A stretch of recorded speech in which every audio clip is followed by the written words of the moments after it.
Assalamualaikum warahmatullahi wabarakatuh. Perkenalkan, nama saya Amri Nurasyada. Di sini saya akan menjelaskan tentang masa berburu dan mengumpulkan makanan tingkat sederhana. Keadaan bumi pada kala Pleistosen, manusia pertama kali muncul di dunia adalah pada tahap zaman Nezikum, yaitu kala Pleistosen sekitar 3 juta tahun yang lalu. Kala Pleistosen merupakan zaman termuda dari keseluruhan tahapan zaman, dari terbentuknya bumi, dan diperkirakan berproses dalam waktu yang cukup singkat, yaitu dari 3 juta tahun sampai dengan 10 tahun yang lalu. Meskipun sudah dianggap stabil, kala Pleistosen masih diwarnai sejumlah peristiwa alam yang besar yang dapat mengubah kehidupan manusia sewaktu-waktu, seperti 1. Meluasnya es ke sebagian permukaan bumi. 2. Munculnya daratan-daratan yang baru dari dasar laut karena permukaan air laut yang turun. 3. Adanya perubahan iklim. 4. Letusan gunung berapi yang sangat besar. 5. Munculnya dan tenggelamnya sungai-sungai dan danau. Kepulauan Indonesia yang terdiri atas serangkaian pulau besar kecil terletak di antara 6 derajat garis lintang utara dan 11 derajat garis lintang selatan, serta memanjang dari barat ke timur antara 95 derajat sampai 140 derajat garis bujur timur. Seluruh daerah ini beriklim tropik dengan panas matahari hampir sepanjang tahun dan memiliki 2 musim, yaitu musim hujan antara bulan Oktober sampai April dan musim kering antara bulan April sampai Oktober. Di Indonesia bagian timur, angin musim yang bertiup dari benua Australia tidak banyak membawa hujan, tetapi di Indonesia bagian barat, khususnya di Kalimantan dan Sumatera, terdapat curah hujan yang banyak karena terletak berdekatan dengan garis khatulistiwa. Suhu rata-rata di daerah dataran rendah adalah 26 derajat Celcius dan di daerah pegunungan 20 derajat Celcius.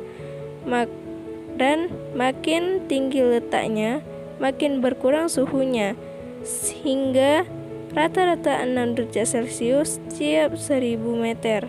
Indonesia termasuk daerah tropik yang tidak hanya mengalami pengaruh langsung dari gletser yang meluaskan areanya, terkecuali pegunungan Jaya-Wijaya di Irian pada kala Pleistosen. Musim yang terdapat di daerah tropik adalah musim hujan dan musim kering. Berdasarkan penyelidikan penyebaran fauna burung Treseman menyimpulkan bahwa pada kala Pleistosen awal daerah tropik hanya ditumbuhi oleh padang rumput selama musim kering. Beberapa jenis burung yang hidup di padang rumput ketika ia berpindah dari daratan asing ke Pulauan Indonesia melalui 2 jalan. Pertama dari Myanmar, Malaya, Sumatera terus ke Nusa Tenggara. Jalan kedua melalui Cina Selatan, Taiwan, Filipina, Sulawesi terus ke Nusa Tenggara. Kesimpulan yang serupa dikemukakan oleh Tenis atas dasar penyelidikan penyebaran tumbuh-tumbuhan. Gambaran tentang kehidupan serta lingkungan hidup hewan pada kala Pleistosen dapat disusun dari fosil-fosil hewan yang pernah ditemukan pada umumnya.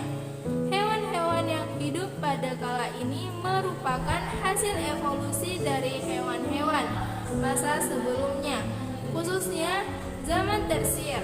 Memiliki sejarah evolusi organik di bumi, dapat diketahui bahwa zaman Kenozoikum atau Paleosen sampai Holosen merupakan masa puncak perkembangan hewan menyusui atau mamalia. Dari berbagai macam fosil yang ditemukan, dapat diketahui bahwa hampir semua jenis hewan mengalami proses evolusi. Proses dalam perkembangannya dari zaman ke zaman yang lebih berlangsung jutaan tahun lamanya. Ternyata ada beberapa jenis hewan yang punah atau mengalami perkembangan bentuk fisik pada suatu zaman tertentu.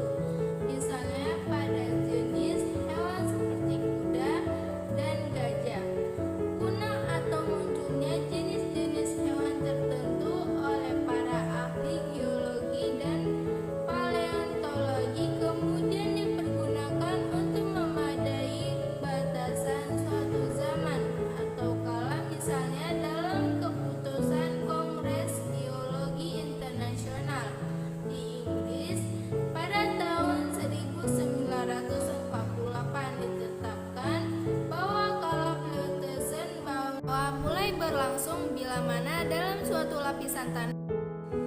Manusia, penelitian manusia purba. Fosil manusia di Indonesia mungkin pernah ditemukan di masa dahulu bersama dengan fosil-fosil hewan. Namun, penelitian ilmiah tentang fosil manusia barulah dimulai pada akhir abad ke-19. Penelitian paleoantropologi di sini boleh dikatakan dimulai oleh Eugen de Bois. Ia menduga bahwa hidup manusia purba itu pasti di daerah tropik karena perubahan iklim sepanjang sejarah tidak banyak, dan di sini pula lah monyet serta kera masih banyak hidup. Sesudah berhasil datangnya di Indonesia, ia mulai menyelidikinya di gua-gua Sumatera Barat. Tetapi hanya tulang-tulang hewan dan manusia subrecent yang ditemukan. Penemuan tengkorak manusia di Wajak, Tunggang, dan Kediri pada tahun 1889 menyebabkan Du Bois memindahkan kegiatannya ke Pulau Jawa, yang berakhir dengan penemuan sisa manusia purba di Kedung, Berubus, dan Trinil. Selanjutnya, kemampuan membuat alat. Berikut bukti-bukti alat dari benda kayu yang tidak dapat dikemukakan karena bahannya sangat mudah laku. 1. Kapak perimbas. 2. Alat serpi. 3. Alat tulang. Cukup sekian.